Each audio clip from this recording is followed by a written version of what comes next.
So today's guest on the Keen Yoga podcast is Ross Stambaugh. Now, Ross is an incredibly warm and kind individual.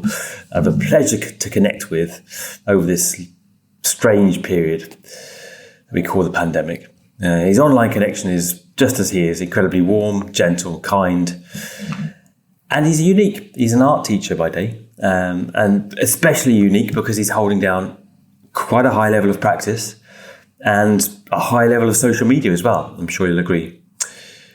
So due to the nature of his work and generally only having summers free due to his teaching capacities, he's gone to Mysore to Saraswati for many years, who teaches over the summer in Mysore, in lieu of Surat. And so the podcast, and then we spent quite a bit of time talking about Saraswati and his experiences in Mysore with Saraswati and his experience of assisting. Also meeting David Roche, who I had the pleasure of interviewing on a previous podcast. And exploring how his impressions of Mysore and his impressions of his own practice have developed, shifted since he used to kind of do our primary series after a 20-mile bike ride, there and back, and a 4 days work, and then rush out to judo class. So really, he has a very strong work ethic that he's been grappling with. So as well as coming from this prodigiously athletic background, he's equally adjusted in philosophy, and over the last 5 years, particularly pranayama as well. So he's increasingly focused on developing his pranayama practice. So I'd say hang on to the later part of the podcast when he talks more about that, and you can find out more about developing your own. Put simply, Ross is an all-round nice guy, and it was a pleasure to interview him and get to know him a little more, albeit by proxy online. And he's teaching actually numerous workshops in person over the summer in Europe. I know Spain and Turkey for one, so please check him out if you get the chance. He's definitely worth going to and seeing and studying with. So if you've benefited from this interview in any way at all, please consider donating to us. Any little donation helps, any amount is appreciated, and you'd be surprised how much work goes into these, or maybe you wouldn't. Anyway, don't forget also to review us on iTunes, and if you have any words of suggestion or recommendations for other people you'd like to see here interviewed, then please get in touch. So without further ado, welcome Ross to the Keen Yoga podcast.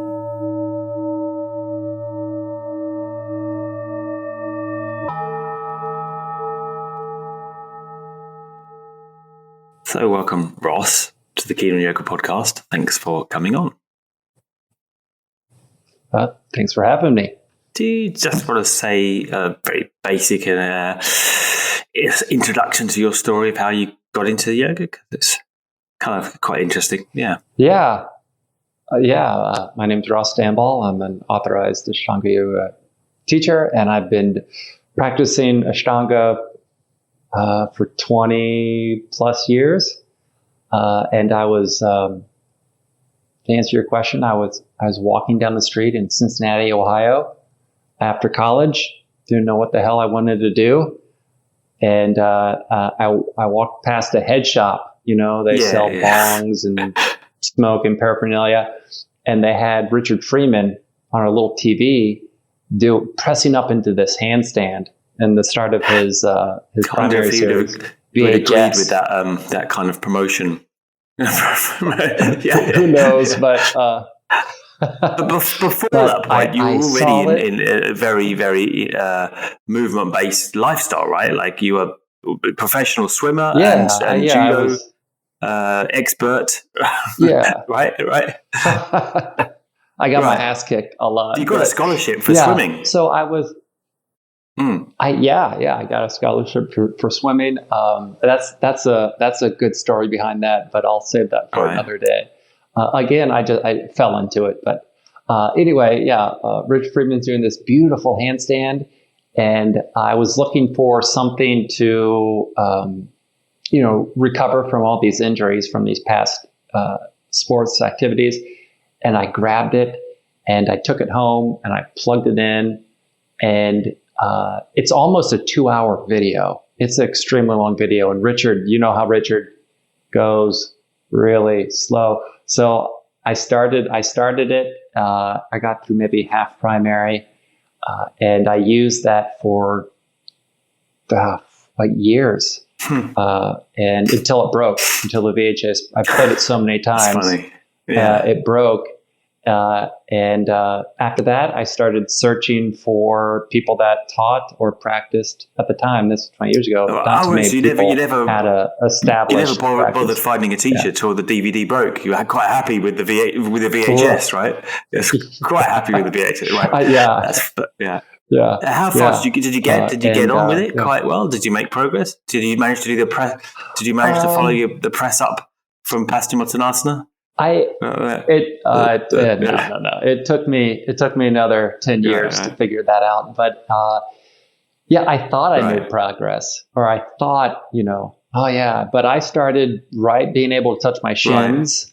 I couldn't even come close to the floor, but so strange, isn't it? Yeah, I worked and worked. Yeah. And now I can put my palms on the floor. Good. Yeah. I still struggle. Sure you don't. It certainly set me up for a lot of success, and certainly gave me perspective in the long term. Were you doing that every day? Because I know also, interestingly, actually, one particular aspect of your story, as it were, that interests me is the fact that you are actually a full-time art teacher as well. So you're not like you're not just a yoga teacher, and so and so you're holding down a job and doing this, which I find very impressive, actually. And were you doing that every day? Were you practicing every day to the VHS, and with your job as well? You were able to kind of fit it all in. Yeah, what I kind of came at it over. I was always over scheduled. So my day would be, I'd get up in the morning and ride my bike 12 miles to work. I would work. I would come home. I would put the VHS tape in and do half of that. And then I'd rush off to judo. Because I was training in judo, and I was trying to get into a larger circuit, the regional circuit, and try to be competitive. So I had to keep my conditioning as high as possible. That's just crazy. I would say to that. It was crazy. I kind of think my training is crazy sometimes, but that is crazy. So you were doing a full day's work, riding 12 miles there and back, doing a half primary, and then straight off to judo. Are you expecting how long were you expecting to live on that? You were about 5 years life expectancy on that kind of diet, haven't you? Right. That's insane. Right. So I thought, like anybody would, in your early 20s, is more. Yes. Yeah. And I wasn't putting things quite in perspective, especially not my training. I was just trying to explode every day. I was just, there was always I could always push, but that was with not necessarily discernment in myself. It was a constant criticism. Yeah, I was going to say, what is it? That is some serious over motivation. I mean. And I notice when I'm getting quite into the cycling here in France, so I'm doing a bit of cycling, and I notice there's a certain drive, and I'm wondering, and I constantly question, what is it that you're pushing up these hills so hard for? What's making you, what's inside you that, I mean, for example, my wife doesn't have to push, I think she's much more maybe balanced than I, more sensible, to that end, what was it that, what is it was driving you so hard that you was, because that's some pretty hard pushing there, right? Yeah. Well, I don't know. It was maybe in some insecurities, possibly the misunderstanding of how to be okay with yourself. I wanted more. I wanted, and I knew how to work. So I wanted to see if more work would result in a bigger payoff. It just led to me being exhausted and injured, and grumpy. Right. So I can't imagine that. So 22 years later, it may have calmed down a little bit. Right, you're almost the same age as me, I think. Well, that is good. because you can't keep going like that forever. And so, kind of going forward then with the yoga, how did you transition to, I suppose, are you still doing judo? Well, No, right, okay. No, I got okay, injured. right, They're too strong. They're too tough. Right. So how did you kind of transition? So you could actually go and fight Michael Bedu, couldn't you? He likes a bit of martial arts. Maybe we could line up a kind of Ashtanga match at some point. So how did it transition then to the yoga and who? I think you learnt with Taylor, was it, or other teachers in Ohio, Columbus, Ohio? And then tell me about how you went over to Mysore, because obviously you're authorized by Saraswati, I believe. So a student of Saraswati, and you've been going for a number of years to her. So I really want to hear about that. Sure. So just give us a little narrative of how you did all that. Yeah, I was riding. I love riding motorcycles, and unfortunately, I was riding with a friend who was killed. Heard that. Yeah, and we had these great plans. Let's travel across country. Let's do this. Let's do that. After all that stuff happened, I said, okay, well, why am I wasting what am I doing here? Why don't get on with it? But the thing was visiting Mysore, going, my first couple of teachers, Matthew Darling out of Michigan, simply said, well, what's stopping you? He said, you should go. But like anyone, I thought I needed to finish third series. That's crazy, isn't it? Yeah. Because I had the same thing. It was kind of like putting off and off Mysore, and then the more you put it off, the bigger it becomes as kind of monster, And then everyone's coming back and saying, "Oh, they've come back and they've not even completed a primary series, or they've only been doing it for years. Somehow they've had the confidence to go off and do it, And then I don't know. That's crazy because I had exactly the same experience. I didn't go for maybe I've been practicing 10 years, I think, before I went to Mysore, which always makes it really uncomfortable because then, especially with your practicing with Shrats, you're back to square one. Whatever you've done, you're back to just trying to get through primary there, Right. Yeah. And of course I went injured, but I went with a competitive mindset. If you're a competitor, you compete. If you're injured, if you're not injured, if you sign up, you go and you fight, or you go and you compete. So that was my set. So what are the injuries? The same injuries or different injuries? At the time, it was a back injury. Right. I have a good story about that too. So you're welcome to divulge whenever you want. Sure.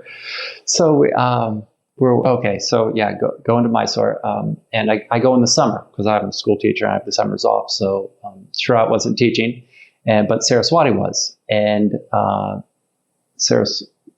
Saraswati is much more reserved. She has a very Indian approach. So I always feel like she has Ashtanga firmly in the past, where Shrat is trying to pull it into the future. I heard you say that in the Taylor podcast. Is it interesting? That's an interesting idea. Yeah, she's definitely. she's teaching from what she learned from Saraswati Jois and trying to keep it like that. Whereas, and she was she's authorized by Krishnamacharya. Yes, that was her background. So I don't think often she is given credit for her journey. People don't know that she actually learned from Krishnamacharya. Yeah, and they don't also.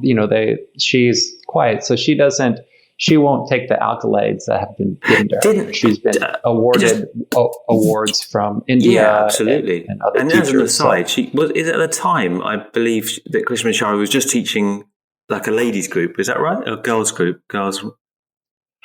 Yeah, I can't speak on that. I think he was. I kind of heard from someone else. It's it was.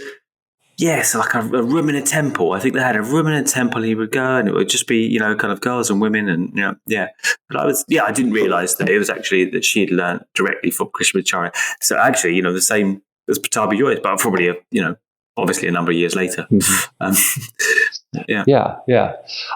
So I go and I met some just beautiful people, unbelievable people, and so I go in first day.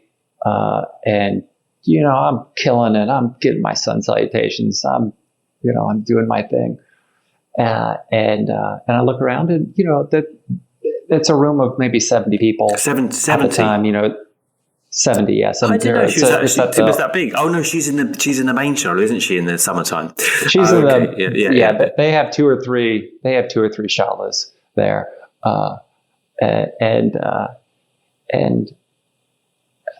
Well, a few things hit me. First of all, I raised my hands, and very first breath, I said, man, I don't need to be here. I know this. I know this practice already, but I want to be here. I want to learn it wasn't necessarily about the physicality of it, because I knew that, but the smells, the chants, that just being there, the visceral feeling was, I was looking forward to that. And the more I got to know the people that were working to my left and to my right, these people are unbelievable. Next cancer survivor to my left, person to my right suffered loss of their family, and they were using yoga, not the same way I was using ego yoga, and they were using yoga to come to terms with some heavy life experiences, and that was it. I said, "Oh shit, I'm immature about the way I understand this practice," and it took me a while. That first whole trip, I was listening to these basic, ordinary, run-of-the-mill people use this practice at a whole different level that I was exposed to.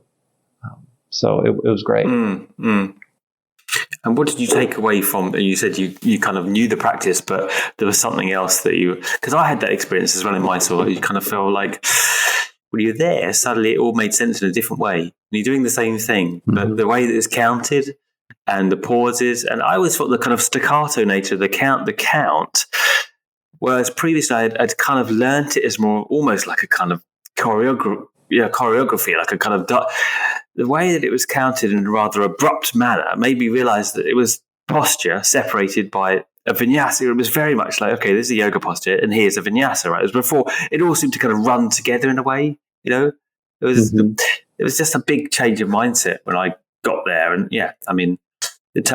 I always, people always say, well, what did you learn? Or did you, how did you progress in your practice? But it's a weird kind of type of progression, really. You get you get the Eastern flavor of it, and the same as a Western. I was asking the same questions, like, where is the precise moment in Dway do you stop the inhale, and how do you press into? Did you ask Saraswati that? She would have enjoyed that, I'm sure. I love it. Yes, have you asked her that? English gets really bad after that. And it wasn't until later until I learned that it's just a performance piece. Primary is just a performance piece for people who's watching. It's not it's not the learning part. The Mysore is the learning part. So those questions are. So with those questions, I learned to ignore those questions for myself. I don't need to answer those questions for myself anymore. And it started to become my goal after my first trip was how do I simplify this, that I can do it every day? How can this benefit in the least amount of work, right? Like, why am I kicking my ass 3 hours a day to get this much benefit? That it just didn't seem like a fair exchange of energies. So I had to reevaluate it, come to terms with it, and did you manage to loosen up? Did you sort out your injuries? Did you? I did. Yeah. I did. I kept those injuries for a long time. For years. at the back, because I was convinced that yoga would resolve it. Keep on practicing, the injuries will go away. Maybe all they did was exacerbate it. Yes.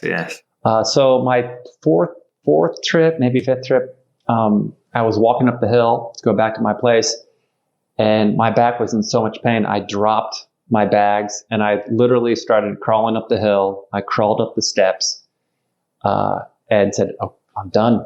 And I got on the phone and I called my mom and I said, "Mom, I'm gonna have to come home early. Do you mind picking me up at the airport? I can't come for a couple of days, but I'm going to try to arrange it." So I called another friend that was there at the time. She was a massage therapist, and she didn't believe me. I said, "Hey, I'm in bed. I can't get out of my bed. Can you come help me?" And she said, she just dismissed it. And about a day later, 24 hours later, I call her back. I'm like, "I'm still in bed. I need your help." She came over and worked her magic, and I stayed. It was unbelievable. I mean, I went from a hunched position to a standing position. It was amazing. We need a number. I'll happy to provide it. She's in Michigan right now. Okay, it sounds great. And and then I continued. I came back. I found another physical therapist, and I knew this goes back to when I was in my 20s. The harder you push, the more benefit you're going to get. So that mindset. I said, grind, you're going to do it. But then that got me into more strength-based. Yeah, I was going to say, you're doing that now, right? You're doing the weightlifting now, but in a way that's not, you're still trying to keep it simple, but you're adding weightlifting. But that's, and so what I had to do was, in my asana practice, I had to figure out how to chill out, and I had to lose the physicality of it and kind of listen to how to move my body. And my injuries greatly shrunk with the strength-based movement. Right. And so you'd recommend it?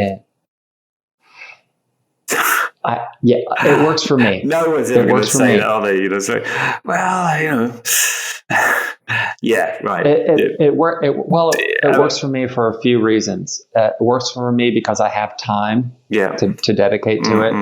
And it works for me because I just so very much enjoy it. So to give advice to people who have kids, they said, "Well, how do I do it? I have kids." I said, I don't. Would recommend picking up those free weight bars, like doing like what does he call it? The snatch. Just the yes, that looks. Pick up your baby or something. Oh, that looks crazy and lethal if you don't know what you're doing. So don't do that. Don't try and snatch a bar with huge weights over your head. Unless you're a Ross. Well, I always suggest that to people with family. What does it help in your back? Like let's think about this. Like how does that help you?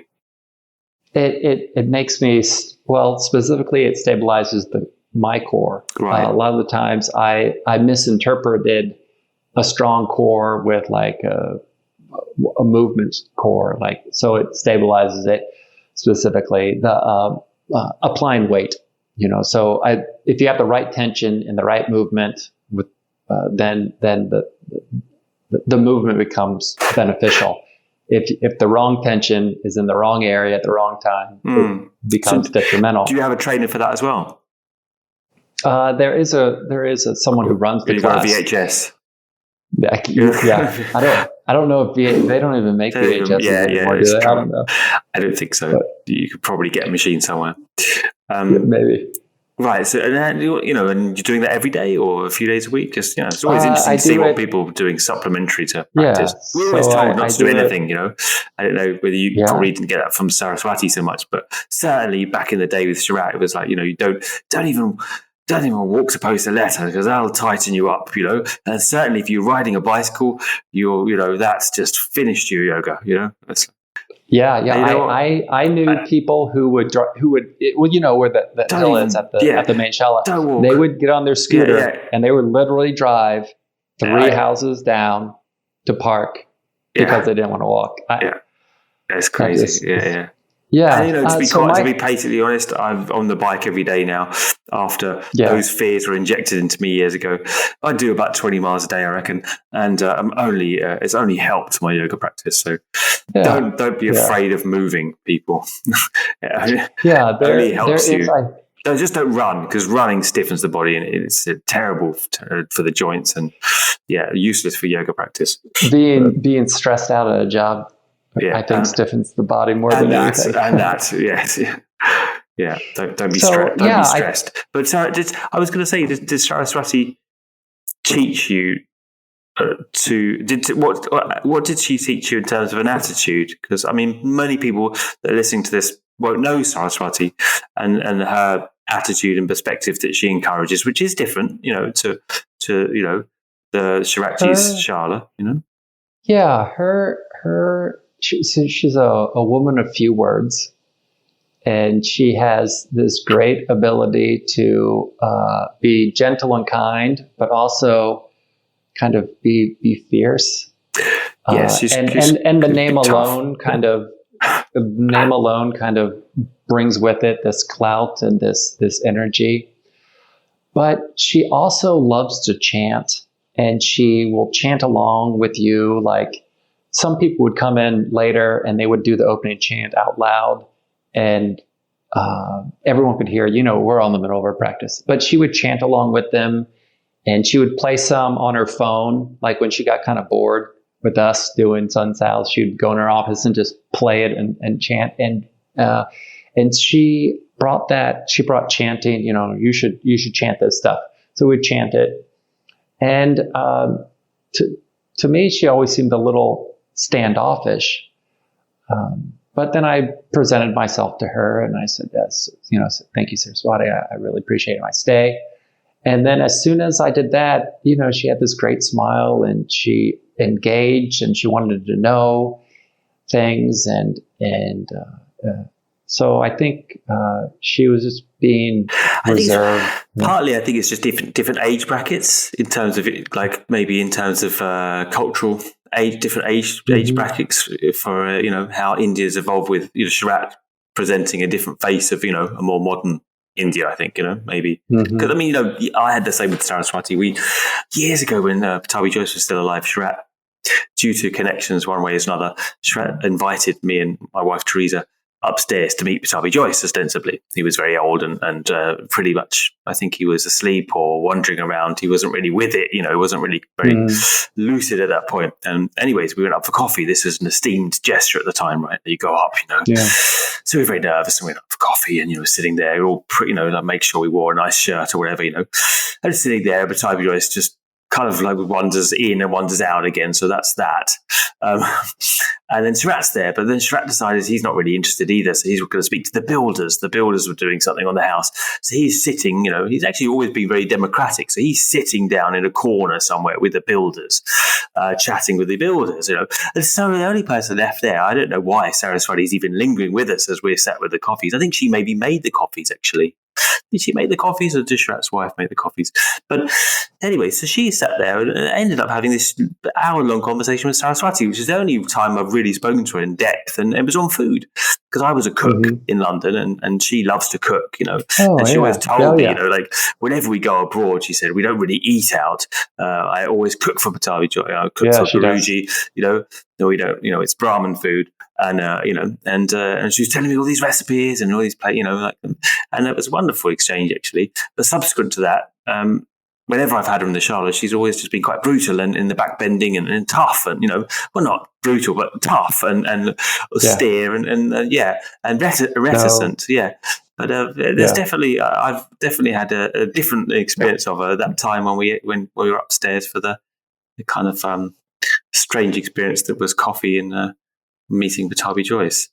Yeah, she has this infinity and this love for her father that comes out every time she says the word, and it almost brings tears to her eyes to see this passion that she has for this practice and the honor in which she delivers it, which is straight to the point, Pattabhi Jois style.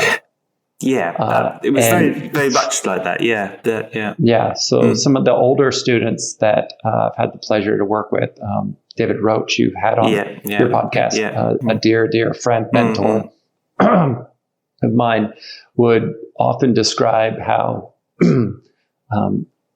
Saraswati and Authorized Jois, there's similarities between that. So it's great. Yeah. Did anyone ever mention the Authorized Jois situation? And what was her reaction to it? Did you ever get any feedback from that? I mean, that must have been something that came up at some point, right? Yeah.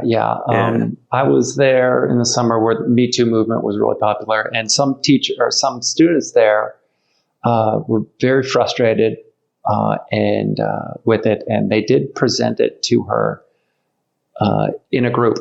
Right. So we were having a conference, and it was shocking. It was heartbreaking to see her reaction. Right. To it, because she wasn't at the time. She didn't know anything about social media. She was. I think I'm sure she received some of that information, but it wasn't so direct. And it was really hard for her to respond, because she responded as a daughter. So even after late into her 70s, she responded personally to it, and it was heartbreaking to see that. What did she say? Well, she found it to be ridiculous and dishonorable, I guess. Right. She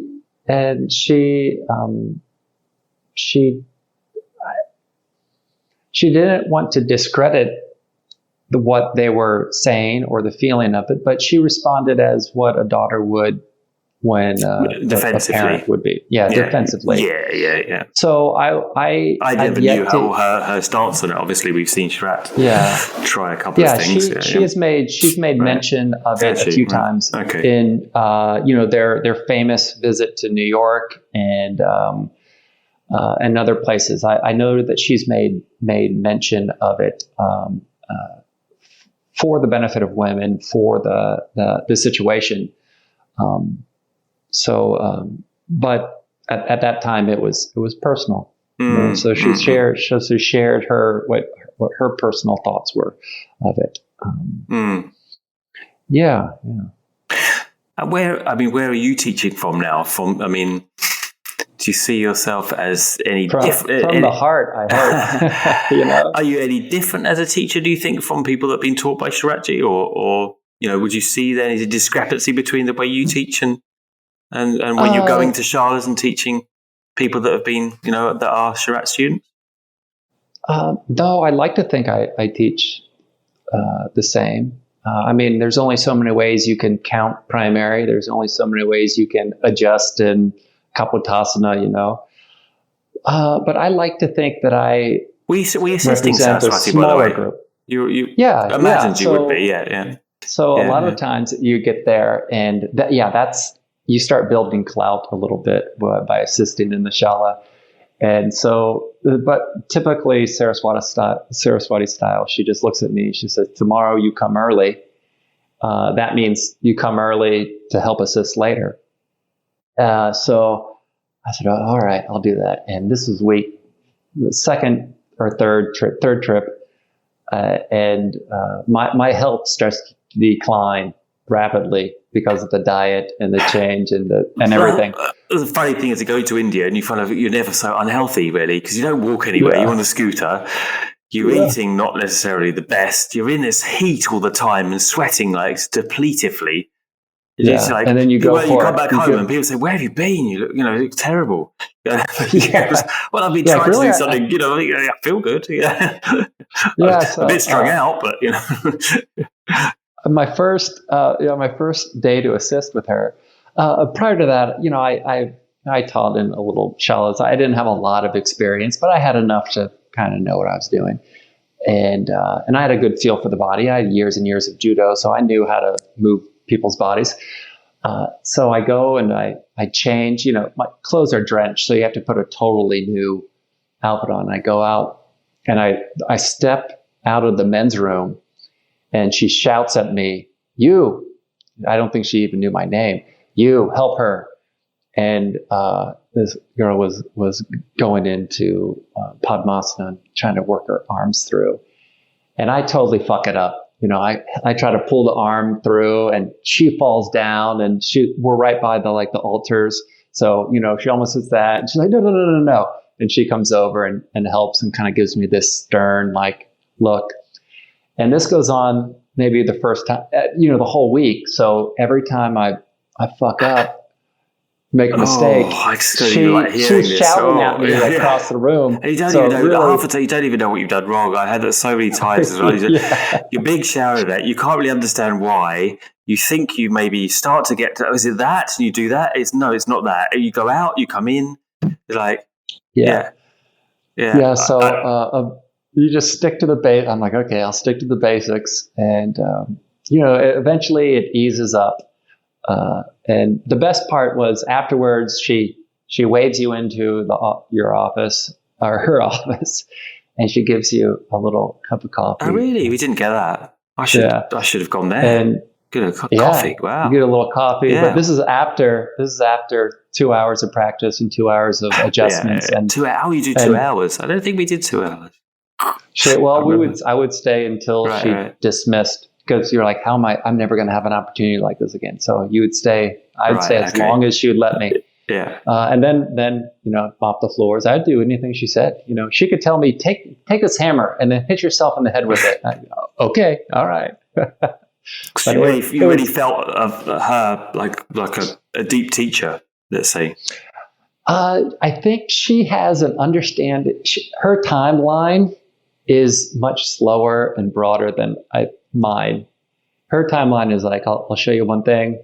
Maybe 3 months later, if you finally get it, I'll tell you the next step. It's kind of interesting for someone who with such a body ability, who's always had a movement background, you're taking physical instructions on how to do postures, etc., from an elderly lady who hasn't practiced yoga for, we think, to any degree of dynamism at least, probably for 50, 60 years at least.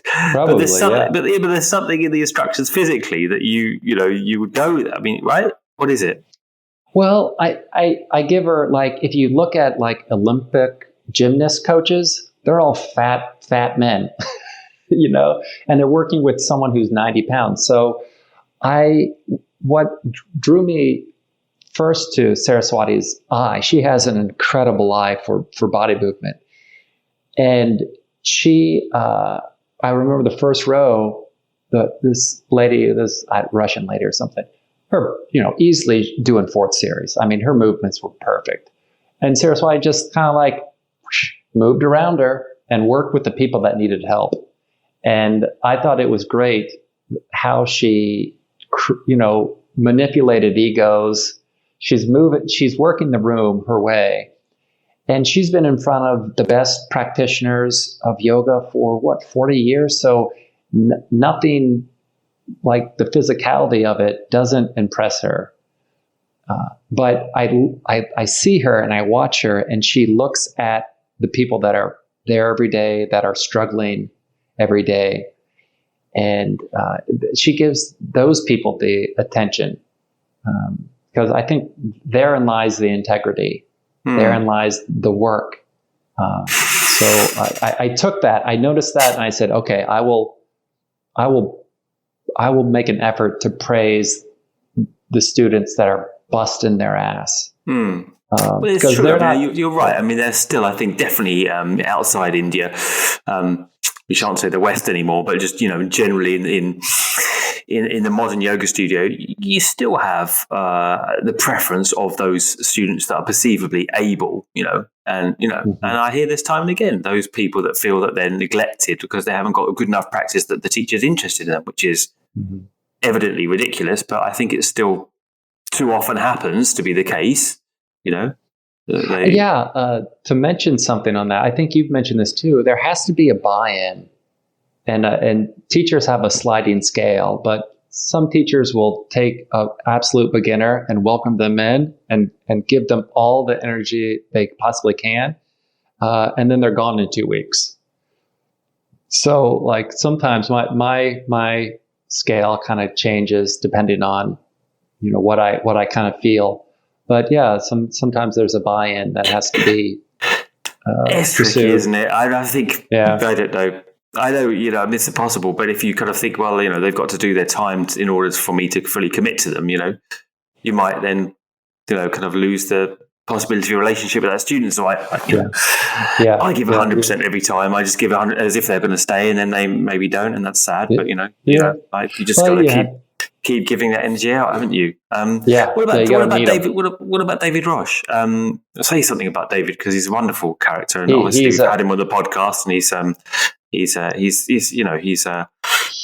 an amazing person. I love him. Got so long, but he was a miraculous kind of person to listen to. Yeah. He was at the Shala. My very first visit, he was at the door, and he had a notebook in his hand, and he welcomed I showed up like a week later or whatever. So he knew as people were coming in, hello, how are you? That was before you had to show him your card. Hey, how are you? Thanks. And he would ask 2 questions of all the newbies. He said, what's your name? Where are you from? I said, Ross, I'm from Ohio. And he looks at me and he says, Ross from Ohio. And he wrote it down. And he knew my name ever since. And the amazing thing is as everyone was leaving, he said everyone's name. Sylvia, whoever. Good to see you.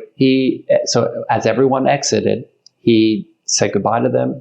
And it was, and I knew right away, I was like, okay, current teacher. Yeah, exactly. Yeah.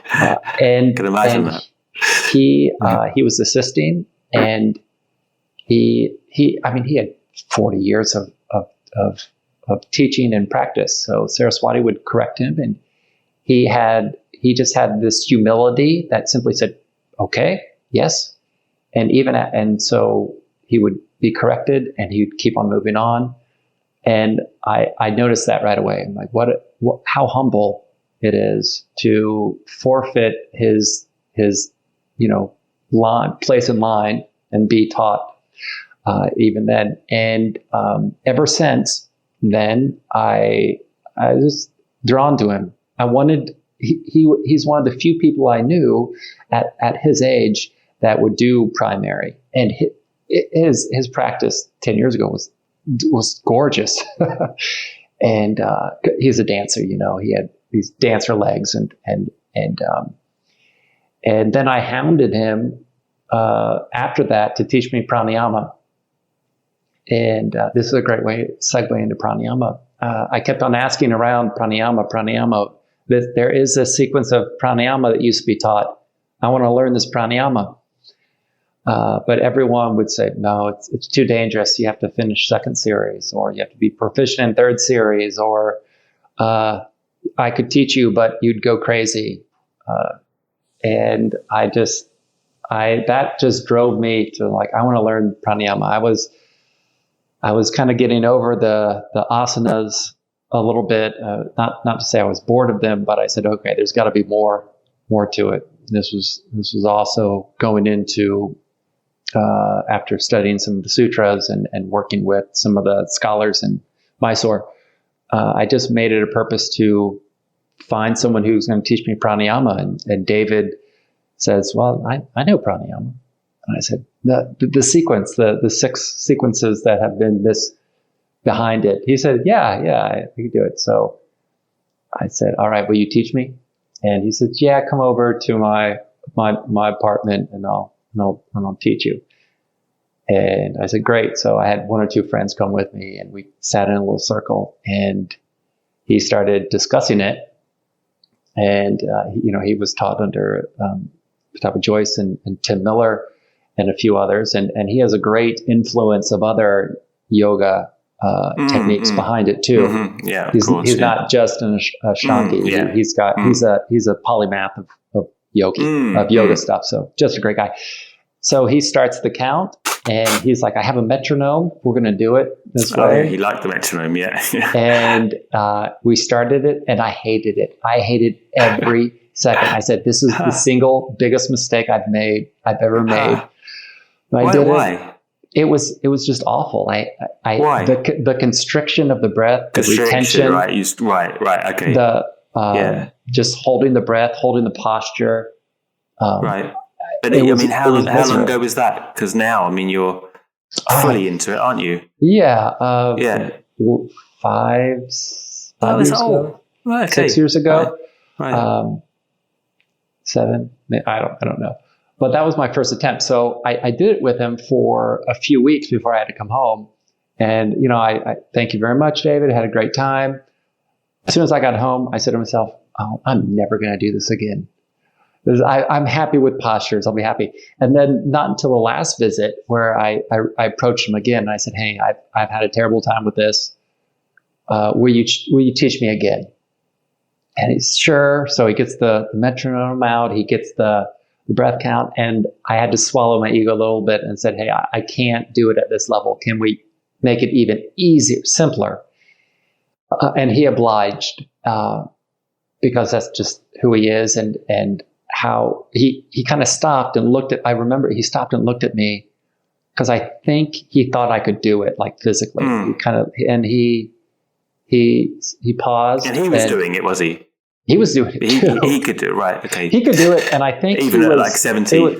I think it was like I was making him hyperventilate. I was asking him to speed it up because I couldn't hold my breath that long. Yeah. So he would exhale, hold, and then as he was holding, he was trying to give instruction, and then he would stop, and and I'm like, I can't hold my breath that long.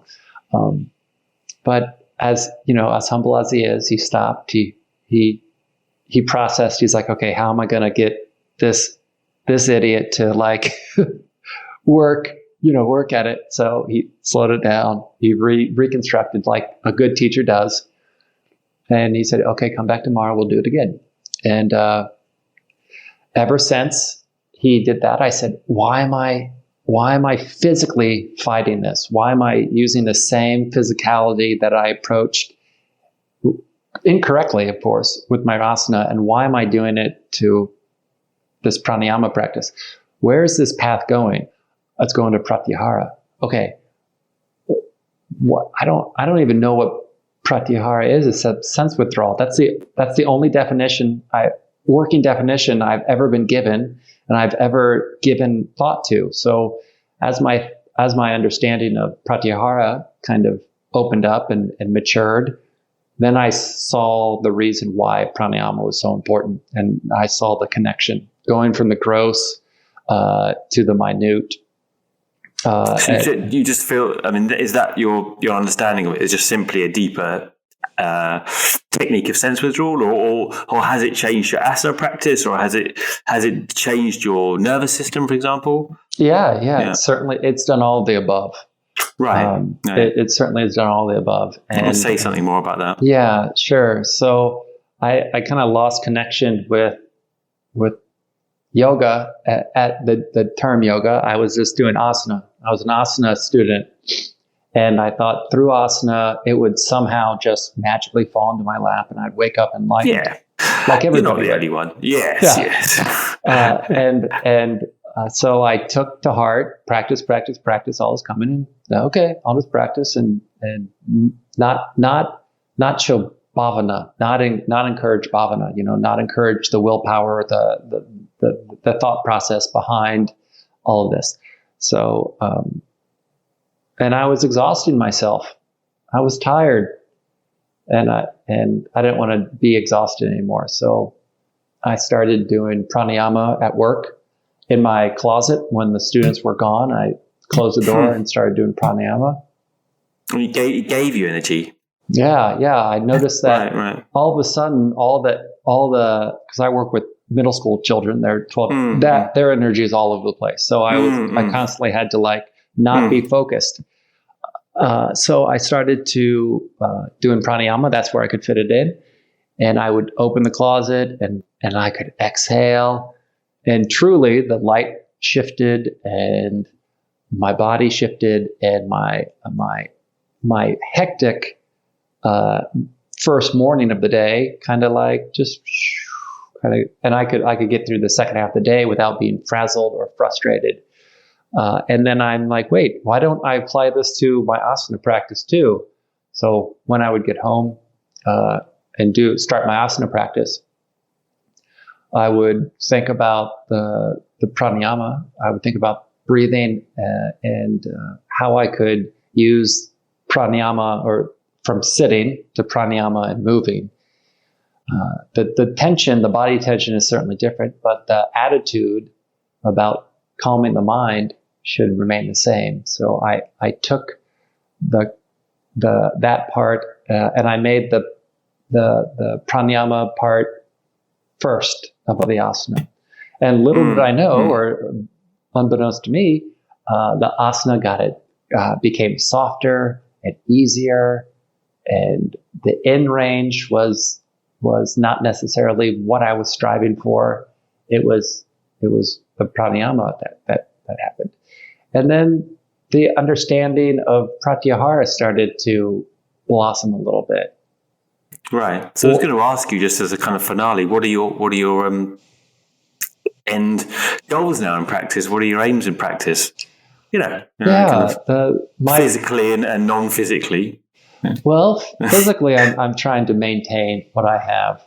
Right, I'm trying to keep the injuries at the lowest point and keep the pleasure of asana at its highest point. And recognize that, I can't do the asana forever. That has always been something I kind of pointed out. You can't do asana forever, but you can breathe forever, or to your you can do asana, just you can't do asana if you take literally Ashtanga yoga, at face value. You can't do that forever, but you can do asana for, right? Like, it's just a question of how you, whether you can humble yourself to just let that, soften a bit, Yeah, exactly. One exactly. can, not you. One can. I try. So with pranayama, I noticed this is a vehicle into pratyahara with this sense withdrawal. And a good motto that it's been rattling in my head around. Professor Narasimha mentioned, I don't know, he says yoga is living your life at 200%, 100% externally and 100% internally. And the ability someone else said that recently. That's a good one, isn't it? The ability to go from one side to the other with as little friction as possible is my goal. Or even connect the two together, the internal world, the subjective to the apparently objective. And that's I think of the sutras right away when the description of yoga. And all of that is spiritual understanding. So my new hobby, or my new focus now, is on some of the sutras. Yeah, I've seen that on your social media. It's great to see a bit more of that, and definitely check out Ross's social media, because it's really, really fun. And there's a mix of philosophy and asana and pranayama stuff. And you're doing a textbook on pranayama. I'm doing a pocket book. A pocket, that sounds great. So it's pranayama pocketbook. I'm working with some fantastic people up in Cleveland. It's called Ashtanga Hub, and they're I don't know. I just fall into this. I called them and said, "Hey, I have Word on my computer. Can you help me take this image and literally move it over here, so I can print it off?" Right. And they looked at me and they go, "Just come up to Cleveland, and we'll make a book for you." And I said, I don't want to do that. And they said, "Come up." So I came up, and little did I know, I'm working with a Sanskrit scholar. I'm working with a international graphic designer. I'm working with a production manager who is just the kindest woman. Fantastic. And they are really building this up. When's it going to be out? How will people be able to get it? I'm hoping it's out by late mid-March, perhaps. We're on the final edition. It's going to go back and forth, but it's a real simple 22-page book, and it goes through the traditional chants of pranayama and then the six techniques as presented by Saraswati Jois to his students. And so I'm hoping I'm keeping within the lineage to the best of my ability. So it's coming out. All right, we'll look out for that. And just to wrap it up, Ross, you might have heard before, will give me an inspiration and a guilty pleasure of yours. Inspiration. Honestly, this may be cliche, but the students I meet, the Ashtanga students I meet, are truly just beautiful, unbelievably people. Yeah. And whenever I sit in a room, I sit in a room and I look around the room and I talk to doctors and lawyers and people that work with their hands, and I'm just in awe of their beauty and their ambition and their knowledge. And I kind of say, like, how the hell did I end up here with these people? And that's really just a pleasure to feel that energy of people that do. I really like people that do. And a guilty pleasure, boy, I love sweets. Give me a chocolate bar and I'll eat 3 of them. So that's why you're doing a lot of cycling, just to burn off a few calories, wasn't it? Yeah, of course. Yeah. Right.